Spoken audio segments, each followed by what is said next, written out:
Hi everyone, so today we'll be starting with another topic which is the anti-epileptic drugs. So as the name suggests, anti here means something which is against, and epileptic, okay, something which is against epilepsy. So before we go deep into this topic, we need to know the very initial thing, that what is epilepsy? What is this condition for which we are giving this particular medication? So epilepsy is nothing, it is just a chronic CNS disorder. That means something which is related to your brain, in which the patient will experience recurrent seizures. Okay, so there will be recurrent seizures which can occur in the patient, and this is what you say epilepsy. Now another very important question, what are seizures? We know that okay, epilepsy is something in which recurrent seizures are occurring, but what is seizures now? So seizures are nothing, they are just sudden, transitory, uncontrolled episodes of brain dysfunction which results from abnormal discharge of the neuronal cells. So what happens is, whenever your brain dysfunctions and whenever there is sudden abnormal discharge of neuronal cells from the brain, it leads to seizures. Now another very important aspect of epilepsy is, epilepsy, if a person is epileptic, it is always going to have a probability of having convulsions with it. So it is like epilepsy and convulsions. They two terms actually coexist with each other. Whenever there is a epileptic patient in front of you, he or she might suffer from convulsions. Now convulsions are what you many a times have seen in videos and movies also, that sometimes the person is sitting quietly, normally doing his work, and suddenly there is involuntary and violent shaking of the person, which is because of prolonged contractions of the skeletal muscles. So because of the skeletal muscles being contracted for a really prolonged period of time, there is this sudden involuntary shaking which happens. Now another question, what are the causes of these seizures? What are the conditions which lead to seizures in a person? Any kind of trauma, any kind of drugs, birth trauma, tumor, extreme acidosis, maybe high fever, hypoglycemia, hypocalcemia, and if there is withdrawal from the depressants. These can be some of the causes for the seizures. Coming to the classification, if we talk about the classification, we can divide the seizures into two, that is partial seizures and generalized seizures.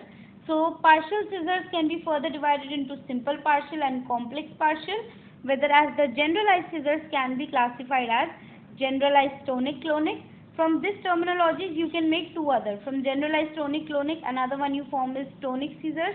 From clonic, you are forming clonic and the myoclonic seizures.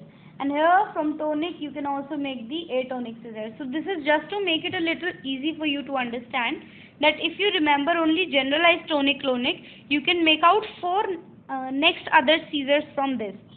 Also, you have absence seizures here, which is also said to be the petit mal epilepsy. So what is the spelling? Petitmal,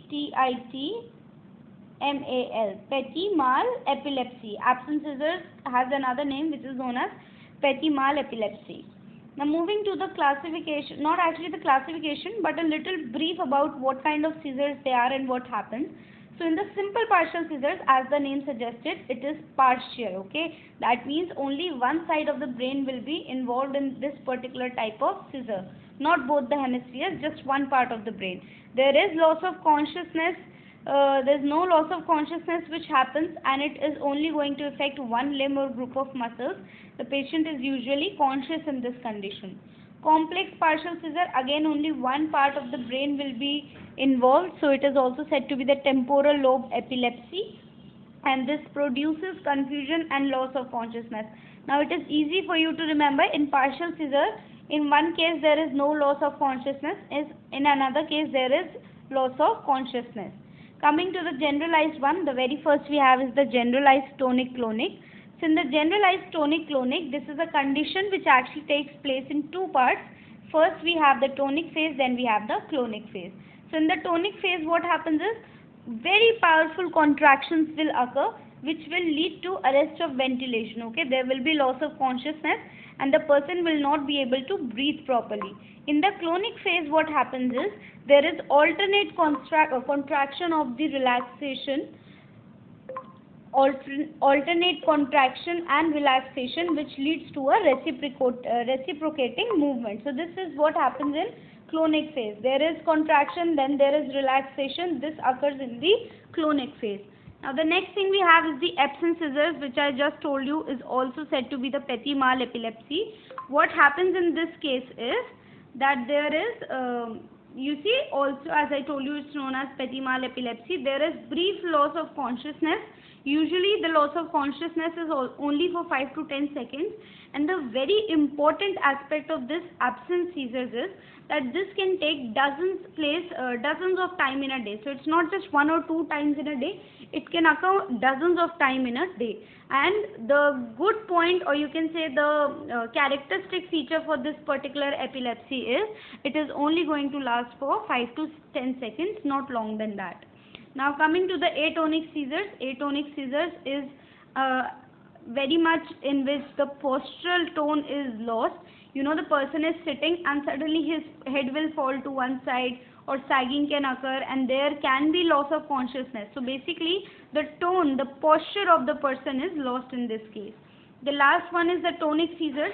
So tonic seizures, not going very deep into it, it is something in which there is loss of consciousness. It's also a kind of seizure. Now coming to some drugs which can be given in the primary tonic-clonic seizures and the absence seizures: carbamazepine, phenytoin, valproate, and then there are some alternatives like lamotrigine, topiramate, and phenobarbital. All these are some drugs which can be given in almost all type of epilepsies. Okay, these are the drugs which can be given in all type of epilepsy. Like this phenytoin here can be given in simple partial seizures, also can be given in absence seizures, also can be given in generalized tonic-clonic also. So these are some drugs which can be given in all type of seizures. Now we come to absence seizures. For absence seizures, the drug of choice which we have is your ethosuximide. So ethosuximide is a drug of choice for the absence seizures. Otherwise valproate and lamotrigine, topiramate can also be given. Moving to the mechanism of action. Now what is the mechanism of action on which these drugs actually work is? The three mechanism of function, or you can say the three main goals of these drugs is, it leads to enhancement of the GABA action. The GABA action is enhanced, inhibition of the sodium channel functions, and inhibition of the calcium channel functions. So many times in Viva, the examiner can ask you that tell me the mechanism of action of anti-epileptic drugs. Then you have to say all the 3 points. It enhances the GABA action, it inhibits the sodium channels, and it inhibits the action of the calcium channel. So this was the mechanism of action.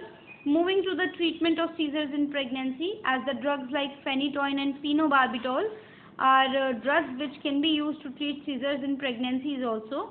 These drugs can sometimes lead to hemorrhage in the newborn. Okay, we can give these drugs to the patient who's the pregnant lady, but sometimes it can lead to hemorrhage in the newborn because there is vitamin K deficiency due to these drugs. These drugs like phenytoin and phenobarbital, these can lead to vitamin K deficiency. So it is important that you should give proper supplements of vitamin K to the mother and the baby before giving these anti-epileptic drugs. Do's and don'ts: if you ever come across a patient who's suffering from epilepsy in front of you, then what you have to do is remove any harmful object if there is nearby, cushion the head properly with any kind of support which you have with you, aid breathing and gently placed in breathing position. Okay, do not let the patient lie simply on the floor. Make him sit little properly so that he can breathe, and also do not create a fuss around the patient. Give him some space and let the air come to him.